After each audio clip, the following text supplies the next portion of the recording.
আরেকটা খবর দেখলাম দর্শক, শেখ হাসিনার আইনজীবী হতে চাইলেন জেড আই খান পান্না, খারিজ করলেন ট্রাইব্যুনাল। তিনি হইতে পারলে ভালো হতো, এটা বেশ গ্রহণযোগ্যতা পাইতো এবং মনে করা হয়তো যে না, বিচারটা একতরফা হচ্ছে না। এখানে শেখ হাসিনা নিযুক্ত আইনজীবী আছে, আমি জানি না শেখ হাসিনাই তাকে নিযুক্ত করলেন নাকি জেড আই খান পান্না নিজে থেকেই করতে চাইলেন। তো যাই হোক, খারিজ করে দিলেন। এই কারণে ট্রাইব্যুনাল বলছে যে ট্রেন তো ইতিমধ্যে স্টার্ট দিয়ে ফেলছে, অর্থাৎ বিচার হয়ে গেছে, শুরু হয়ে গেছে। এখন বাধ্য হয়ে ট্রাইব্যুনাল স্টেট লয়ার নিযুক্ত করেছে।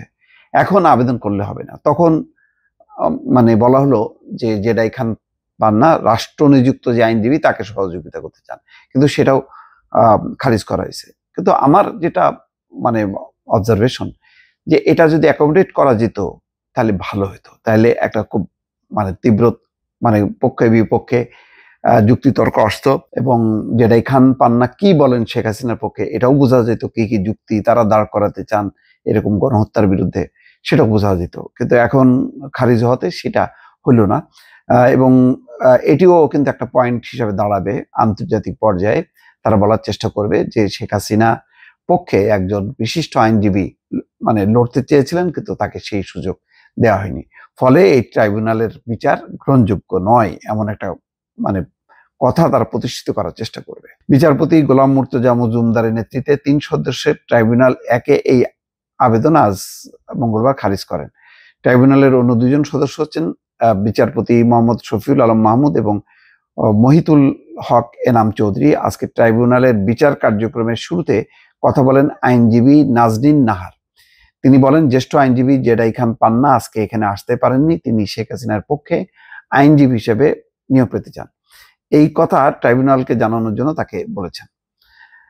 তখন ট্রাইব্যুনাল বলেন, শেখ হাসিনার পক্ষে স্টেট ডিফেন্স রাষ্ট্র নিযুক্ত আইনজীবী নিয়োগ দেওয়া হয়েছে, এটা ওভার, অর্থাৎ এটা শেষ।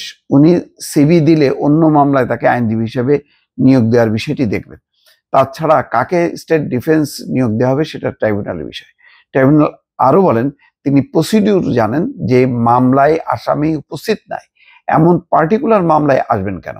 তাছাড়া এই মামলায় যখন ডিফেন্স নিয়োগ দেওয়া হচ্ছিল তখন তিনি এসে বলতে পারতেন, তখন বিবেচনা করা যেত কাকে নিয়োগ দেওয়া হবে। ট্রেন স্টেশন ছেড়ে যাওয়ার পর মাস্টারকে বললেন ট্রেনে উঠিয়ে দেন। এক পর্যায়ে আইনজীবী নাজনীন নাহার বলেন, শেখ হাসিনার পক্ষে যাকে স্টেট ডিফেন্স নিয়োগ দেওয়া হয়েছে তাকে সহযোগিতা করতে চান জেডাই খান পান্না। এই আবেদনও খারিজ করে দেন ট্রাইব্যুনাল। এই পর্যায়ে ট্রাইব্যুনালের করতে পারতেন, এই অনুমোদনটা দিলে ভালো হইতো। আমি এখন জানি না, আইনের মারপ্যাচ অনেক বেশি, কিন্তু এটা স্বচ্ছতার স্বার্থে এটা করা দরকার ছিল। গণঅভ্যুত্থানের সময় সংঘটিত মানবতা বিরোধী অপরাধ মামলায় শেখ হাসিনা এবং সাবেক স্বরাষ্ট্রমন্ত্রী আসাদুজ্জামান খান পলাতক, তাদের পক্ষে রাষ্ট্র নিযুক্ত আইনজীবী হিসেবে মোহাম্মদ আমির হোসেনকে নিয়োগ দিয়েছেন ট্রাইব্যুনাল 1। এবং এই মামলায় অপর আসামি সাবেক আইজিপি চৌধুরী আব্দুল আল মামুন গ্রেপ্তার আছেন।